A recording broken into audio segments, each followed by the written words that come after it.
a Sunday school teacher or involved in children's ministry and you want to do a Christmas play, but you have that one common problem. You never know who's going to show up. Sunday school can be so hit and miss. One day you could have 40 students and the next day you could have 8. It's really hard to do Christmas plays, Easter plays, practice songs, and do all those ongoing projects and plays if you never know who's going to be there. Well, one thing that we did with our Christmas play this year is that we pre-recorded it. It was awesome. So it took 3 weeks, and you know what? Every day we got there and we were like, whoever's here is in the play. And you're here, and I already know you're not coming back next week because I know you're going on vacation or whatever the case is. Let's do your scene right here, right now. And so for 3 weeks, we brought all the props, all the scripts, and everything, and we just went for it. And we actually recorded each scene. It was really choppy, I'm not gonna lie, but we recorded each scene. Like we recorded scene 26, then scene 8, then scene 9, then scene 10, then scene 14. And you know what? At the end, we just took a little bit of extra time, put it all together, and voila, we had a Christmas play. So here it is. Check it out. This is the Christmas play that we put together. But the point is that I want to let you know that just because attendance is iffy or your group is really small, doesn't matter. We're in the age of technology. Record them in scenes, have one person double up, have one person be 3 or 4 different people. It doesn't matter anymore because we can actually pre-record it, cut and paste, and boom, you've got a play that just works. Check it out. This is the play that we did over 4 weeks with attendance that was just so unpredictable. Enjoy our Christmas play. Here it is.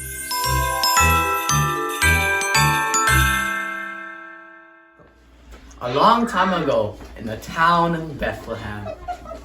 Wait a minute. What are you doing? What do you mean, what am I doing? I'm doing the Christmas play.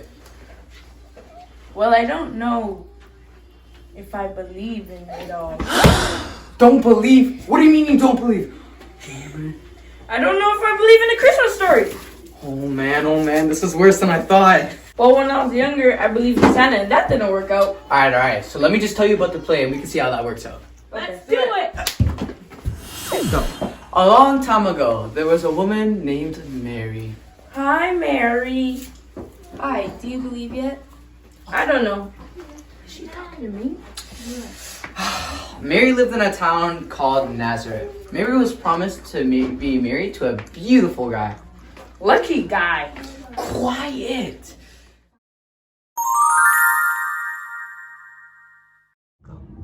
Mary, don't be afraid. You have found favor with God, and you will give birth to a son named Jesus. How will this be since I am a virgin? Don't worry, the Son of God is upon you, and even Elizabeth will have a baby in her old age. I am the Lord's servant, let it be so.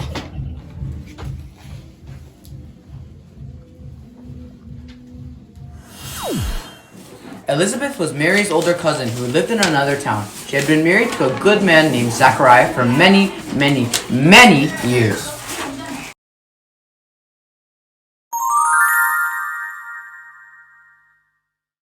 Do not be afraid.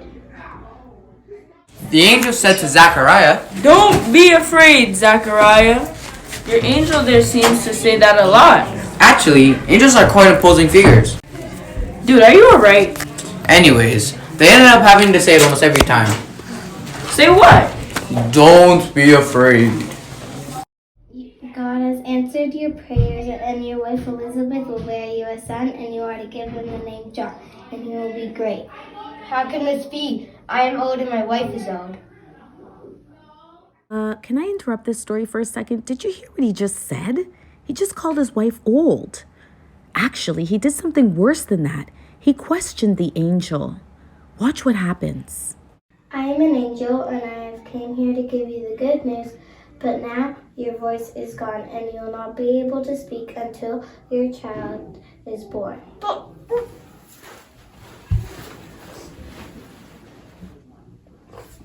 Hey, what happened to his voice? He's gone. Laryngitis? Power of the God. Wow. You said it. Wow, lesson learned. You question an angel, you lose your voice.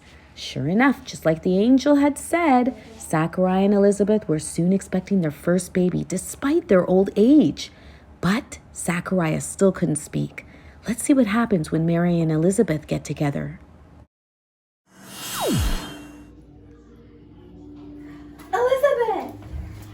You're blessed, your baby's blessed. As soon as I heard your voice, my stomach leaped.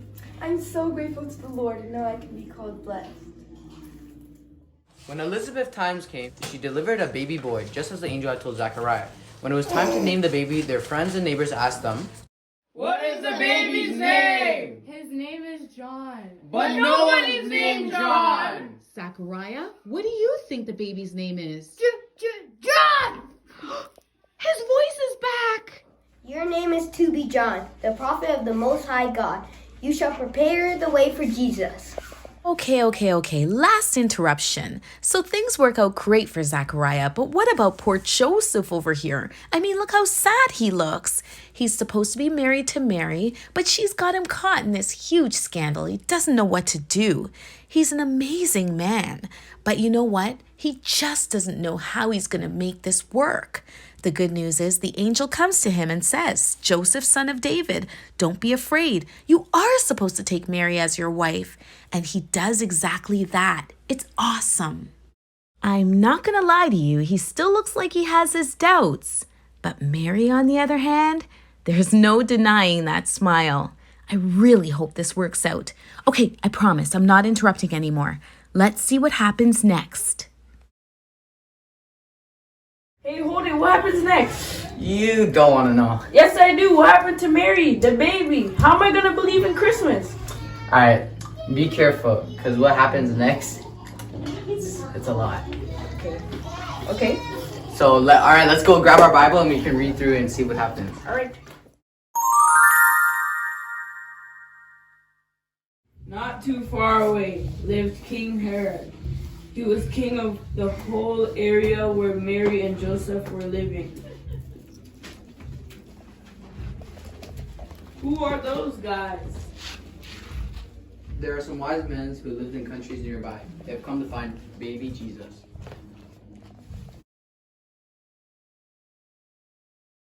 We saw his star to worship him. King Herod knew the ancient prophecies that there would be a Messiah born to the secretly didn't want there to be any king but himself. He called all the Jewish leaders together and asked them, "Where is the Messiah to be born?" He will be born in Bethlehem. What? Tell me more.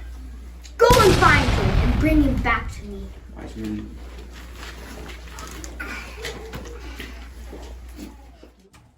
Wait a minute, I don't like this. Herod means to hurt them. Yo, bro, it will be okay. No, bro, it won't. We've got to do something. We've got to warn her. There's nothing to do. Do you want to go on and hear the rest of the story? I don't know. Yes! Alright, then let's read. On coming to the house, they saw the child with his mother Mary, and they bowed down and worshipped him.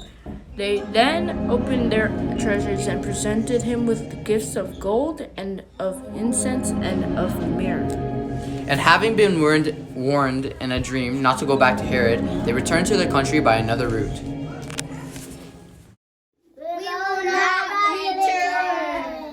Another route. So they didn't go back to Herod? Well, So Mary is safe? Yes! well, not quite. So Joseph took Mary and Jesus in the night to Egypt, and basically until Herod died. So, yes! They made it! Mary is safe and the baby is safe! go. That's the greatest story ever. Is that the end? Well, almost. An angel visited Joseph late in the night and told him that King Herod has died and now they can safely return back to Nazareth. Do you believe yet? Do I believe yet? Yes, I do! I really do! See, this really is a Christmas story to believe in. It's cold outside and everyone's happy. This is that magic time of the year. Toys for girls and boys and festive friends who gather near around the fire. They all retire. Can't wait for Santa to soon be here. The city streets are blinking.